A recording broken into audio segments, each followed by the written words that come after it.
नमस्कार। आज का हमारा विषय है बहुसांस्कृतिकता एक परिचय, जिसे हम अंग्रेजी में कहेंगे मल्टीकल्चरलिज्म एंड इंट्रोडक्शन।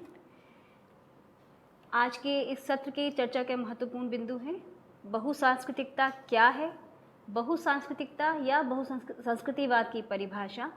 बहुसांस्कृतिक समाज की विशेषताएं, बहुसांस्कृतिकता संबंधी विभिन्न सिद्धांत। इस प्रस्तुति का उद्देश्य है बहुसांस्कृतिकता से क्या अभिप्राय है, बहुसांस्कृतिकता संबंधी विभिन्न परिभाषाएं क्या क्या हैं, बहुसांस्कृतिकता के विचार का प्रादुर्भाव कहाँ से हुआ, बहुसांस्कृतिकता संबंधी विभिन्न सिद्धांत कौन कौन से हैं और बहुसांस्कृतिक समाज की क्या क्या विशेषताएं हैं। जैसा कि हम अक्सर करते रहे हैं, इस विषय को भी मैंने अपनी ओर से 3 मॉड्यूल्स में या 3 खंडों में विभाजित करने का प्रयास किया है। बहुसांस्कृतिकता एक परिचय विषय को 3 मॉड्यूल में विभाजित करके हम इस पूरे विषय पर चर्चा करेंगे। भाग 1 में हम चर्चा करने जा रहे हैं बहुसांस्कृतिकता क्या है, बहुसांस्कृतिकता की परिभाषा, बहुसांस्कृतिक समाज की विशेषताएं और बहुसांस्कृतिकता संबंधी विभिन्न सिद्धांत। आइए सबसे पहले जानते हैं बहुसांस्कृतिकता क्या है। जैसा कि शब्द से ही स्पष्ट है, बहुसांस्कृतिकता यानी बहुत सारी संस्कृतियों की यहाँ चर्चा की जा रही है। मल्टीकल्चरलिज्म यानी ऐसा समाज या ऐसी संस्कृति जो बहुत सारी संस्कृतियों के मेल से बनी है। तो बहुसांस्कृतिकता का जो शाब्दिक अर्थ है वह ये है कि बहुत सारी संस्कृतियों या एक से अधिक संस्कृतियों के मेल से बनी ऐसी संस्कृति जिसमें सभी संस्कृतियों के लिए समान स्थान हो। परंतु इसको आज हम जिस तरीके से इस पर बात करेंगे उसमें हम चर्चा करेंगे कि बहुसांस्कृतिकता का अर्थ क्या है, उसकी परिभाषा क्या है, वो किस तरह एक राजनीतिक विचार के रूप में आज विभिन्न समाजों या विभिन्न राष्ट्रों का हिस्सा है और इससे संबंधित विभिन्न सिद्धांत कौन कौन से हैं तथा बहुसांस्कृतिक समाज की विशेषताएं क्या क्या होती हैं या होनी चाहिए। तो सबसे पहले हम चर्चा करने जा रहे हैं बहुसांस्कृतिकता क्या है। दुनिया का शायद ही कोई ऐसा देश होगा जहाँ एक ही सांस्कृतिक, धार्मिक, भाषाई पृष्ठभूमि से आने वाले लोग रहते हैं। बहुत पुराने ज़माने से इस धरती पर अलग अलग तरह से जीने, सोचने और दुनिया को देखने वाले लोग आपस में मिलते रहे हैं। किसी भी भूभाग में अगर एक संस्कृति वर्चस्व की स्थिति में रही है तो उसके साथ साथ अन्य संस्कृतियां भी मौजूद रही हैं, कहीं कंधे से कंधा मिलाकर तो कहीं उपाश्रयी की स्थिति स्वीकार कर। जैसे जैसे विज्ञान और प्रौद्योगिकी के विकास के साथ साथ पूरी दुनिया में लोगों की आवाजाही बढ़ी है, वैसे वैसे प्रत्येक भूभाग में सांस्कृतिक वैविध्य भी बढ़ता गया है। आज बहुसांस्कृतिकता विश्व के सभी समाजों की वस्तु स्थिति है। तो हमने ये जाना कि बहुसांस्कृतिकता जो एक तरह से जो एक अवधारणा है, वह किसी भी समाज या कहा जाए जो भी समाज या जो भी संस्कृति या जो भी राष्ट्र भविष्योन्मुखी है यानी विकास की ओर देख रहा है, उस सभी समाजों की आज वस्तु स्थिति यह है कि वे सभी समाज बहुसांस्कृतिक हैं किसी न किसी रूप में। कहीं कोई संस्कृति अधिक प्रभाव में है और कुछ अन्य संस्कृतियां उसके अंदर उपाश्रय के रूप में हो सकती हैं, लेकिन सभी संस्कृतियां या सभी समाज आज एक दूसरे की संस्कृति से सीखते हैं, जानते हैं, एक दूसरे से सामंजस्य बिठाते हैं और एक तरह से कहा जाए कि इस वैश्विक समाज में अगर आज किसी भी समाज को विकास की गति से जुड़े रहना है तो उसका बहुसांस्कृतिक होना अनिवार्य है। तो ये है बहुसांस्कृतिक का शाब्दिक अर्थ, या ये कहा जाए कि बहुसांस्कृतिकता का अर्थ क्या है। बहुसांस्कृतिकता एक विचार क्या है, या बहुसंस्कृतिवाद या कहा जाए जिसे मल्टीकल्चरलिज्म कहते हैं, वो राजनीतिक संदर्भ में उसके क्या मायने हैं, उस पर आगे हम विस्तार से चर्चा करेंगे। पहले हम जानेंगे बहुसांस्कृतिकता के बारे में कौन कौन सी विशेषताएं हैं जो बहुसांस्कृतिक समाज की ओर संकेत करती हैं। बहुसांस्कृतिक से तात्पर्य सांस्कृतिक विविधता अथवा सांस्कृतिक बहुलता से है। कोई भी देश तभी बहुसांस्कृतिक कहलाता है जब वह अपने यहाँ उपस्थित सभी संस्कृतियों को महत्व देता हो। समान महत्व देने के क्रम में इस बात का ध्यान रखा जाना आवश्यक है कि एक संस्कृति दूसरी संस्कृति पर हावी ना हो। अब यहाँ अर्थ बदल जा रहा है। हम देख रहे हैं कि जब हम बहुसांस्कृतिक कहते हैं किसी समाज को, तो कोई भी समाज अपने आप में आज संस्कृति बहुल ही है, क्योंकि उसके विभिन्न समाजों में विभिन्न देशों के विभिन्न संस्कृतियों के लोग विभिन्न कारणों से आते जाते या वहाँ निवास करते हैं या वहाँ हमेशा के लिए ठहर जाते हैं। लेकिन जब हम किसी राष्ट्र को बहुसांस्कृतिक राष्ट्र कहते हैं, जब किसी समाज को हम बहुसांस्कृतिक समाज कहते हैं, तब वहाँ ये ध्यान देना बहुत ज़्यादा ज़रूरी है कि एक ऐसा समाज या एक ऐसा राष्ट्र ही बहुसांस्कृतिक राष्ट्र या समाज कहलाएगा जहाँ सभी संस्कृतियों को समान महत्व दिया जाता हो और कोई एक संस्कृति किसी दूसरी संस्कृति पर हावी ना हो। तो यहाँ किस प्रकार जो शाब्दिक अर्थ है और जो एक बहुसांस्कृतिकता के जो विचार के रूप में आज ये भौगोलिक परिदृश्य पर दिखाई देता है, उसमें कुछ अंतर हमें देखने को मिलता है। बहुसांस्कृतिक राष्ट्र वह है जिसकी सीमा में सभी उपलब्ध संस्कृतियाँ समान रूप से फले और फूले। आज बहुसांस्कृतिकता एक राजनीतिक विचार है जिसे बहुसंस्कृतिवाद यानी मल्टीकल्चरिज्म के नाम से जाना जाता है। तो इस तरीके से हमने जाना कि बहुसांस्कृतिकता जो एक शब्द है उसके मायने क्या हैं, और जब वे किसी समाज का या किसी राष्ट्र का एक राजनीतिक विचार के रूप में होता है, या किसी समाज या किसी राष्ट्र को जब हम बहुसांस्कृतिक समाज या राष्ट्र कहते हैं, तब उससे कुछ अपेक्षाएं होती है, और वह अपेक्षा ये है कि उस समाज में या उस राष्ट्र में उन सभी संस्कृतियों को समान स्थान दिया जाए, समान महत्व दिया जाए जिनसे वह राष्ट्र बनता है या जितनी भी संस्कृतियां वहाँ निवास करती हैं। अब हम बात करेंगे बहुसांस्कृतिकता के साथ साथ बहुसंस्कृतिवाद की परिभाषा। जैसे मैंने कहा, बहुसांस्कृतिकता शब्द अपने आप में एक निष्पक्ष या एक तटस्थ शब्द हो सकता है, लेकिन जब हम बहुसंस्कृतिवाद यानी मल्टीकल्चरलिज्म कहते हैं तब उसके क्या मायने हैं ये हम जानेंगे, और ये जानने की कोशिश करेंगे कि विभिन्न विद्वानों ने या विभिन्न शब्दकोशों के हिसाब से बहुसांस्कृतिकता, विभिन्न विश्वकोशों के हिसाब से बहुसांस्कृतिकता के क्या मायने हैं। सबसे पहले हम जानेंगे अभय कुमार दुबे द्वारा संपादित समाज विज्ञान विश्वकोश के अनुसार बहुसांस्कृतिकता की परिभाषा क्या दी गई है, और किस प्रकार बहुसांस्कृतिकता नहीं बहुसांस्कृतिवाद किस प्रकार अपना एक राजनीतिक अस्तित्व रखता है और उसके क्या मायने हैं। बहुसंस्कृतिवाद का सिद्धांत यूरो केंद्रीयता और श्वेत संस्कृति के आधार पर किए जाने वाले समरूपीकरण के खिलाफ विकसित हुआ है। यह वैचारिक, राजनीतिक और सांस्कृतिक आंदोलन न केवल आज के विकसित और उदारतावादी समाजों की बहुलवादी बनावट को स्वीकार करता है, बल्कि समुदायों के भीतर विभिन्न आस्थाओं, जातीयताओं और विविध संस्कृतियों की मौजूदगी को सकारात्मक मानकर उन्हें व्यक्ति के सशक्तिकरण का स्रोत भी करार देता है।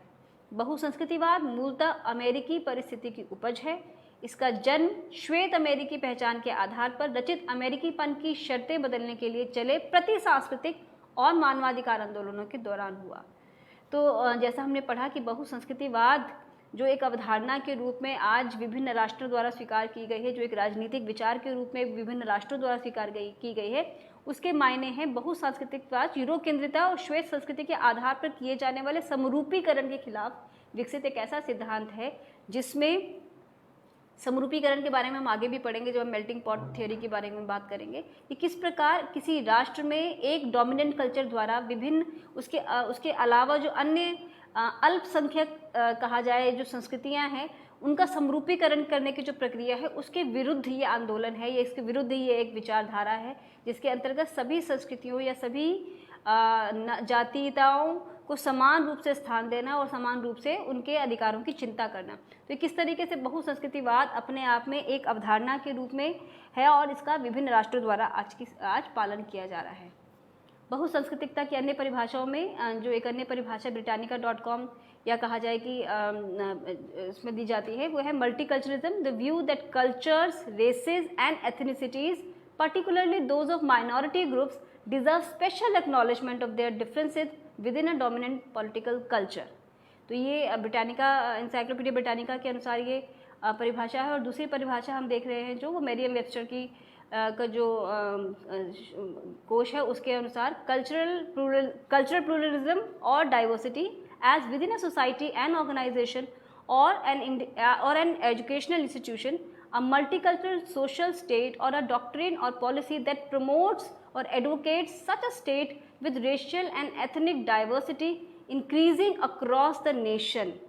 As a result of increased immigration, educational leaders were keen to embrace multiculturalism। तो यहाँ किसी एक खास संदर्भ में दिया गया इस परिभाषा को, लेकिन हम देख रहे हैं कि इसका जो मूल उद्देश्य है वह यही कि किस प्रकार इमिग्रेशन बढ़ने के साथ विभिन्न राष्ट्रों में या विभिन्न संस्कृतियों में जो कल्चरल प्लूरलिज्म की जो अवधारणा है वह बहुसंस्कृतिवाद की अवधारणा है। यानी कि जब किसी समाज में विभिन्न संस्कृतियां एक साथ निवास करती हैं तो उन सभी संस्कृतियों को उस राष्ट्र या उस समाज में बराबर सम्मान दिया जाना, बराबर अधिकारों की चर्चा किया जाना ही बहुसंस्कृतिवाद के संदर्भ में समझे जाने योग्य तथ्य है। बहुसांस्कृतिकता एक विचार, बहुसांस्कृतिकवाद एक ऐसा विचार है इसे कई देशों ने अपनी राजकीय नीति के तौर पर स्वीकार किया है। इसकी चर्चा सबसे पहले 1970 के दशक के आरंभिक वर्षों में कनाडा और ऑस्ट्रेलिया में शुरू हुई। उसके बाद धीरे धीरे ये अमेरिका, इंग्लैंड, जर्मनी और अन्य पश्चिमी देशों में एक आंदोलन की तरह फैलता चला गया। कनाडा में राजकीय नीति के तौर पर बहुसंस्कृतिवाद को सबसे पहले अपनाया गया और यहाँ अप्रवासियों की संख्या पूरे विश्व में सबसे अधिक है। कनाडाई बहुसंस्कृतिवाद ये सुनिश्चित करता है कि सभी नागरिक अपनी अस्मिता सुरक्षित रख सकते हैं, अपने पुरखों पर गर्व कर सकते हैं और जुड़ाव के बोध यानी सेंस ऑफ बिलोंगिंग से संपन्न हो सकते हैं। यह विचार इस बात पर बल देता है कि किसी समाज में मौजूद विभिन्न जातीय संस्कृतियों को राज्य की ओर से समुचित मान्यता मिलनी चाहिए और उन्हें बहुसंख्यक संस्कृति से अलग ठहरने वाले अपने विश्वासों, रीति रिवाजों और जीवन पद्धति को अमल में लाने के लिए पर्याप्त सहूलियतें मुहैया कराई जानी चाहिए।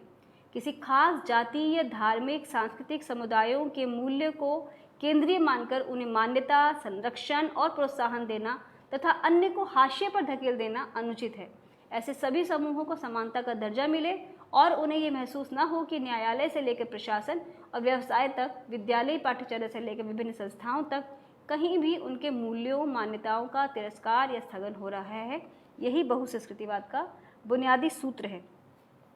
हम भारतवासी बेहतर जानते हैं कि बहुसांस्कृतिक समाज किसे कहते हैं। इसके लिए हमें किन्हीं परिभाषाओं में जाने की शायद आवश्यकता नहीं पड़ती, क्योंकि हम अपने जन्म से लेकर अपने विकास के विभिन्न चरणों में विभिन्न सांस्कृतिक मूल्यों से टकराते हैं। अपनी एक खास संस्कृति होने के बावजूद हम हर रोज़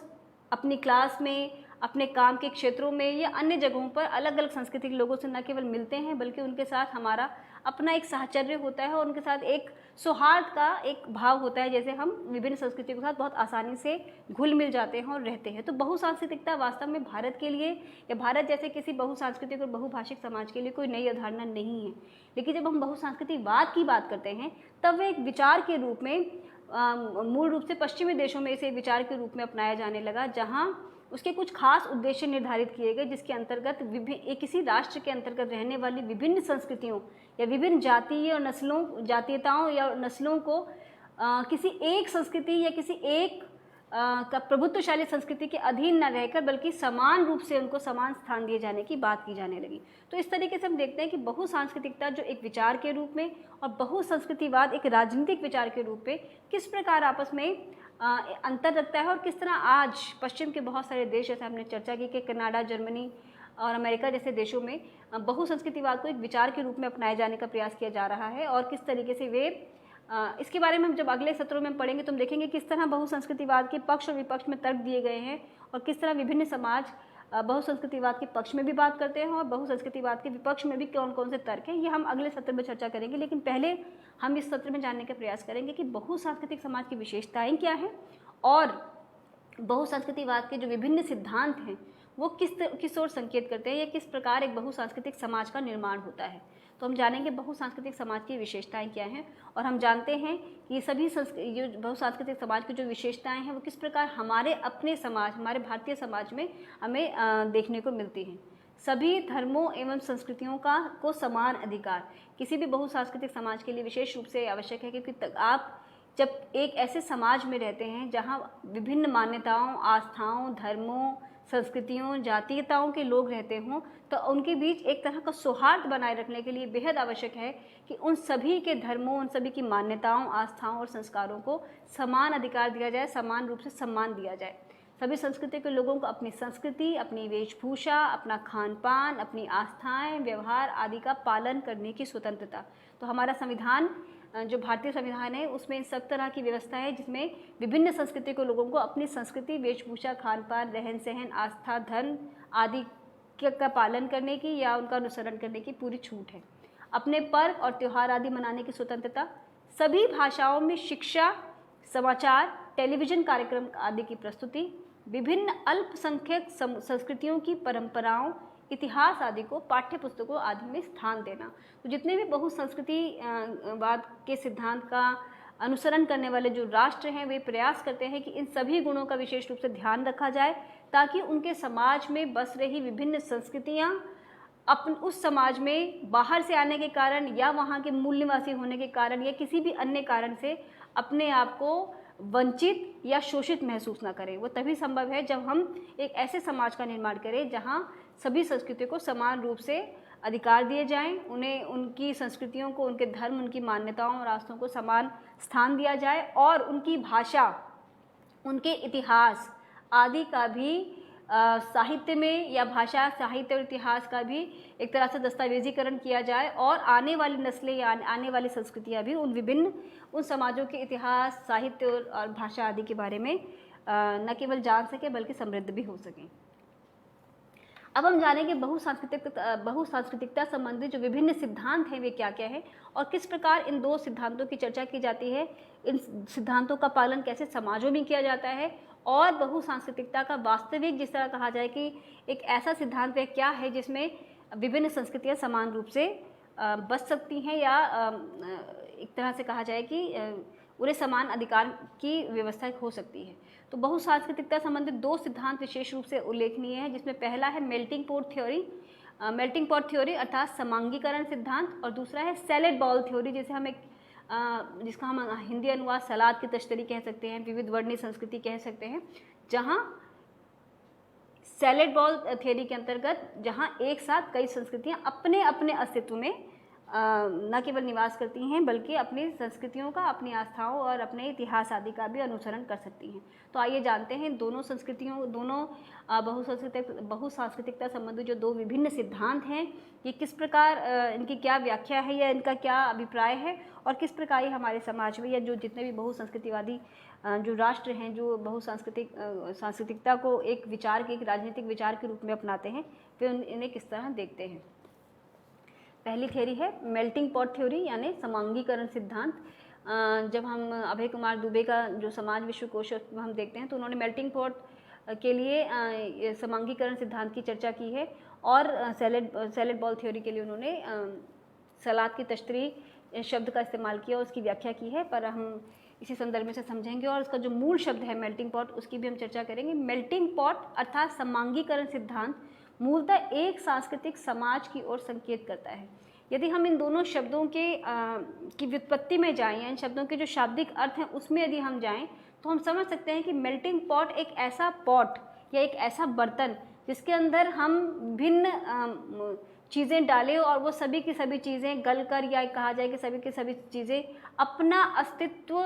भुलाकर उसके अंदर समा जाएं। ऐसी एक थ्योरी जिसके अंतर्गत एक लार्जर संस्कृति में, एक व्यापक संस्कृति में या कहा जाए कि एक प्रभुत्वशाली संस्कृति के अंतर्गत विभिन्न अल्पसंख्यक संस्कृतियाँ या विभिन्न अन्य संस्कृतियाँ उसके अंदर जाकर या उसके अंदर समाहित हो जाए, अपने अस्तित्व को भूल जाए। एक थ्योरी इसको संकेत करती है जिसमें हम समांगीकरण की बात करते हैं, यानी कि सब कुछ एक बड़ी संस्कृति के अंदर समाकर उसका एक रूपीकरण हो जाए, उसका समरूपीकरण हो जाए, जिसे हम होमोजेनाइज होना कहते हैं कि एक संस्कृति के अंदर सब कुछ होमोजेनाइज हो जाए। समांगीकरण सिद्धांत के अनुसार एक समाज में विद्यमान विभिन्न संस्कृतियां उस समाज विशेष की प्रभुत्वशाली संस्कृति में समाहित हो जाए। दूसरे शब्दों में सांस्कृतिक बहुलता का एक विशेष संस्कृति में समांगीकरण किया जाना, यानी किसी राष्ट्र में यदि विभिन्न संस्कृतियां हैं तो उन सभी संस्कृतियों को अपना अस्तित्व भुलाकर किसी एक प्रभुत्वशाली संस्कृति में समाहित हो जाना। और हम देखते हैं कि पिछले कई वर्षों में या कहा जाए कि पिछले कई वर्षों में या कई दशकों में तो ये प्रवृत्ति बहुत ज़्यादा प्रबल हुई है, लेकिन बरसों से हम देख रहे हैं कि लोग अध्ययन के लिए, पर्यटन के लिए, रोजगार के लिए विभिन्न उद्देश्यों से विभिन्न देशों और संस्कृतियों में जाकर बस जाते हैं। उनका विभिन्न देशों और संस्कृतियों में जाकर बस जाना उनके अपने निजी या अपने ज़रूरी कारणों की वजह से होता है। और यदि वे ऐसा वहाँ जाकर यदि वे किसी एक संस्कृति में समाहित हो जाए या कोई राष्ट्र उन विभिन्न संस्कृतियों के उनके अपने अस्तित्व को ना स्वीकार करते हुए अपनी जो एक संस्कृति है, उसी नेटिव संस्कृति जो उनकी है उसी में उन्हें समाहित करने की बात करें तो उसे हम समांगीकरण थ्योरी के माध्यम से समझ सकते हैं। जैसे कि हम अक्सर देखते हैं कि जो श्वेत अमेरिकी जो डिस्कोर्स है मल्टीकल्चरलिज्म के संदर्भ में, कि किस तरह से वहाँ अक्सर ये बहस चलती है कि जो श्वेत अश्वेतों के बीच की जो भेदभाव है वो उसको अलग तरीके से वहाँ देखा जाता है। उसी तरीके से यहाँ जो एक उदाहरण के माध्यम से समझाने का प्रयास किया गया कि यूएस का 1934 का इंडियन रीऑर्गेनाइजेशन अधिनियम के अनुसार 3,50,000 भारतीयों को बिना उनकी सांस्कृतिक विविधता की परवाह किए यूएस में समाहित कर लिया गया, यानी कि उन्हें उनकी अपनी सांस्कृतिक विविधता को त्याग कर एक प्रभुत्वशाली संस्कृति यानी यूएस की जो अपनी संस्कृति है उसके अंदर समाहित कर लिया गया और उन्हें एक कहा जाए कि एक व्यापक संस्कृति का हिस्सा बना लिया गया। तो ये है मेल्टिंग पॉट थ्योरी, जिसके अंतर्गत हम देख सकते हैं यदि हम इसके शाब्दिक बुनावट में भी जाएं तो किस प्रकार यदि जब हम खाना बनाते हैं तो किसी एक बर्तन में जब हम एक साथ बहुत सारी चीज़ें और मसाले डालते हैं और वो किस तरह अंत में सभी मसाले घुलकर एक खास व्यंजन का आकार ले लेते हैं और हम उनके अलग अलग अस्तित्वों को भूल जाते हैं। तो ये एक बहुसांस्कृतिकता का सिद्धांत ये है जिसमें यूएस ने 3,50,000 भारतीयों को 1934 के अधिनियम के अनुसार उनको अपने संस्कृति का हिस्सा बना लिया और उनकी जो अपनी सांस्कृतिक विविधता है उसे एक तरह से इग्नोर कर दिया गया। और दूसरा जो थ्योरी है वह है सैलेड बॉल अर्थात सलाद की तश्तरी सिद्धांत, जिसका कि उद्देश्य है एक समाज में रहते हुए विभिन्न अल्पसंख्यक समुदाय, विभिन्न जातीयताएँ, विभिन्न नस्लें, विभिन्न धर्म और संस्कृतियाँ अपने अपने अस्तित्व में बची रहें और किसी समाज का हिस्सा बने। तो समांगीकरण सिद्धांत के विरुद्ध सैलेड बॉल सिद्धांत की चर्चा की जाती है, जिसके अंतर्गत एक देश अथवा समाज में विद्यमान विभिन्न अल्पसंख्यक संस्कृतियों को उनकी विविधता में स्वीकार करने का प्रावधान है। बहुसांस्कृतिकता का यह सिद्धांत अधिक उदारवादी माना जाता है, जिसमें विभिन्न संस्कृति की विविधता को न केवल सम्मान दिया जाता है अपितु राजनीतिक अधिकार भी दिए जाते हैं। और इसी का एक अन्य उदाहरण जो हम अमेरिका में ही देखते हैं कि अमेरिका की न्यूयॉर्क शहर में व्याप्त सांस्कृतिक विविधता तथा सह अस्तित्व इसके उदाहरण हैं। तो हम देख सकते हैं कि किस प्रकार, जैसे हम कहेंगे कनाडा की यदि हम बात करें तो कनाडा में के बारे में अक्सर कहा जाता है कि वहाँ उसे मिनी पंजाब माना जाता है, क्योंकि बहुत सारे पंजाबी संस्कृति या समुदाय के लोग वहाँ माइग्रेट कर गए हैं या वहीं के निवासी हो गए, लेकिन कनाडा में रहने के बावजूद अपनी संस्कृति या अपनी समाज, अपनी मान्यताओं को बचाए रखना ये उस संस्कृति या उस राष्ट्र की अपनी नीति के अंतर्गत आता है, जिसके अंतर्गत वे विभिन्न देशों से आए हुए समाजों को न केवल स्वीकार करते हैं बल्कि उनकी सांस्कृतिक जो विविधता है उसका भी संरक्षण करते हैं और उसे उसी रूप में स्वीकार करते हैं। तो जो सैलेड बॉल थ्योरी और मेल्टिंग पॉट थ्योरी जो अनुवाद की जो बहुसांस्कृतिकता के जो विभिन्न सिद्धांत हैं जो आज अलग अलग देशों में अपनाए गए हैं, हम देखते हैं कि किस प्रकार ये दोनों सिद्धांत और मूल रूप से सैलेड बॉल सिद्धांत जो है किस तरह मेल्टिंग पॉट सिद्धांत के विरुद्ध या उसके अगेंस्ट एक नई अवधारणा देता है, जिसके अंतर्गत विभिन्न संस्कृतियों और विभिन्न समाजों को उनकी अपनी विशेषताओं, उनकी अपनी सीमाओं या उनकी अपनी जो उनकी जो गुण हैं उनके साथ उन्हें स्वीकार करने की चर्चा करता है। अगले 2 सत्रों में हम चर्चा करेंगे कि किस प्रकार बहुसंस्कृतिवाद की जो पक्ष विपक्ष की बात की जाती है, क्यों बहुसंस्कृतिवाद को लेकर अलग अलग अवधारणाएं हैं। हम देखेंगे कि बहुत सारे राष्ट्रों ने बहुसंस्कृतिवाद को सिद्धांत के रूप में अपनाया है और किस प्रकार अलग अलग विद्वानों ने बहुसंस्कृतिवाद का विरोध भी किया है। तो उन सभी की हम चर्चा करेंगे, लेकिन ये जाना बहुत आवश्यक है कि बहुसंस्कृतिकता एक सिद्धांत के रूप में या एक शाब्दिक संदर्भ में उसके क्या मायने हैं, बहुसंस्कृतिवाद एक विचार के रूप में किस तरह से काम करता है और बहुसंस्कृतिवाद के जो विभिन्न सिद्धांत हैं वो किस तरह से दोनों जो विभिन्न सिद्धांत हैं मेल्टिंग पॉट थ्योरी और सैलेड बॉल थ्योरी किस प्रकार वे एक ऐसे समाज की का एक खाका खींचते हैं कि जिसमें हम बता सकते हैं या जिसमें हम देख सकते हैं कि एक साथ विभिन्न संस्कृतियाँ किस प्रकार सामंजस्य के साथ रहती हैं। इसे हमें एक राजनीतिक विचार के रूप में समझने की आवश्यकता है, क्योंकि इसके पीछे के जो कारण है वे केवल सांस्कृतिक या सामाजिक सौहार्द ही नहीं है, उसके पीछे जो अन्य राजनीतिक कारण है जिसकी हम चर्चा अगले सत्र में करने का प्रयास करेंगे कि किस प्रकार इसे एक राजनीतिक विचार के रूप में देखा गया और विभिन्न देशों ने या विभिन्न राष्ट्रों ने किस प्रकार बहुसांस्कृतिकवाद के विरोध में अपने तर्क दिए। तो इस सत्र के लिए इतना ही कि हमने ये जाना कि बहुसांस्कृतिकता क्या है, बहुसांस्कृतिकवाद एक विचार के रूप में उसके क्या मायने हैं, सांस्कृतिकता की परिभाषाएँ क्या क्या है, बहुसांस्कृतिक समाज की विशेषताएं क्या हैं और बहुसंस्कृतिवाद के जो 2 महत्वपूर्ण सिद्धांत हैं मेल्टिंग पॉट थ्योरी और सैलेड बॉल थ्योरी वो किस तरीके से एक समाज के बहुसंस्कृतिवाद के जो 2 विभिन्न जो मानने के तरीके हैं, ये 2 विचार हैं वो किस तरह उसे प्रतिबिंबित करते हैं। तो इस सत्र के लिए इतना ही। अगले सत्र में हम एक नए विषय के साथ हाजिर होंगे। नमस्कार।